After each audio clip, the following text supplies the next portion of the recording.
செந்தில் பாலாஜி மேல புகார் இருக்கும்னா அவர் சாதாரணமானவர் அல்ல. நடத்துனர் பணிக்கு 3 லட்சம், மெக்கானிக் பணிக்கு 6 லட்சம் என்று கொடுத்து ஏமாந்திருக்கக்கூடியவர்கள் லட்சக்கணக்கானவர். அவர் மக்களால் தேர்ந்தெடுக்கப்பட்ட எம்எல்ஏ. இந்த கரூர் மாவட்டத்தை தன்னுடைய கட்டுப்பாட்டில் வச்சிருக்கிறாரு.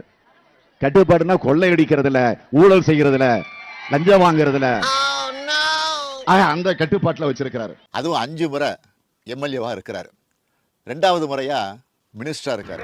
யாரை முதலமைச்சராக தேர்ந்தெடுக்கலாம்னு சொல்றப்போ அந்த பட்டியலில் இவர் இருந்தாருங்க. இவர் கெட்ட கேடு செந்தில் பாலாஜி பேர் இருந்துச்சுங்க. அப்போ இதான் வேடிக்கை. அப்படிப்பட்டவர் ஏதோ தீவிரவாதியை போல அடைச்சு வச்சு விசாரிக்க என்ன அவசியம் இருக்கு? ஆனால் திடீர்னு அமைச்சர் பதவியிலிருந்து எடுத்தாங்க. ஏன் எடுத்தாங்கன்னா அடிச்ச கொள்ளைய முறையா போயஸ் தோட்டத்தில் கொண்டு போய் செலுத்தல, அதனால அந்த பதவியை இப்ப தூக்கி இருக்காங்க.